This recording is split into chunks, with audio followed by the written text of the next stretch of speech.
பாப்புலாரிட்டிக்கும் கவர்னன்ஸுக்கும் சம்பந்தம் கிடையாது. ஸோ நீங்க வந்து ஒரு பெரிய ஸ்டார்னாக்க நீங்க நல்லா ஆளுவீங்கன்றதுக்கு என்ன சம்பந்தம் எனக்கு புரியல. எனக்கு இப்போ நீங்க ஒரு பெரிய ஆக்டர், நீங்க வந்து எனக்கு நல்ல ஒரு கவர்மெண்ட் பாலிசிஸ்லாம் நீங்க டிராஃப்ட் பண்றதுக்கு உங்களுக்கு தகுதி இருக்குன்னு நான் எப்படி நம்புறது? உங்களுக்கு ஒரு இன்டென்ஷன் இருக்கலாம், உங்களுக்கு நல்ல எண்ணங்கள் இருக்கலாம். நீங்களே நான் இவ்வளவு நாள் நான் ஹீரோ வந்திருக்கேன், எல்லாரையும் காப்பாத்திருக்கேன்ற பிலீஃப்ல உங்களுக்கு அந்த பிலீஃப் இன்டர்னலைஸ் பண்ணிட்டு நான் எல்லாரையும் திருப்பி காப்பாற்ற போறேன்ற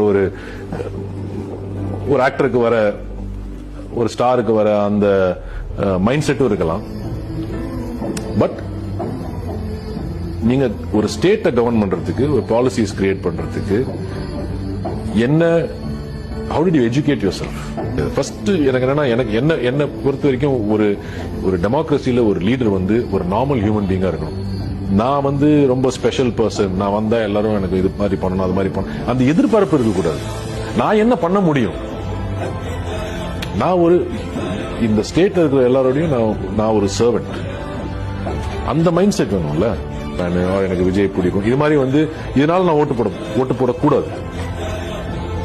நான் ஓட்டு போடக்கூடாது, மற்றவங்க எப்படி பண்றாங்கன்னு நான் சொல்ல. நான் ஓட்டு போடக்கூடாது, நான் ஓட்டு போட மாட்டேன். அந்த மாதிரி நீங்க சொல்ற விஷயத்துல, நீங்க சொல்ற இதுல ஏதாவது சேஞ்ச் வரப்போதா? உங்களால அது முடியுமா? உங்க நல்ல எண்ணங்கள் இல்ல நோக்கம், அது எனக்கு ஃபர்ஸ்ட் ரீச் ஆகணும். கரெக்ட்? அது ரீச் ஆயிடுச்சுன்னு வச்சுக்கோங்க. இப்ப நீங்க எப்படி அதை இம்ப்ளிமெண்ட் பண்ண போறீங்க, என்னெல்லாம் உங்க ப்ரையாரிட்டி என்ன அப்படின்றதானே நான் பார்க்கணும்.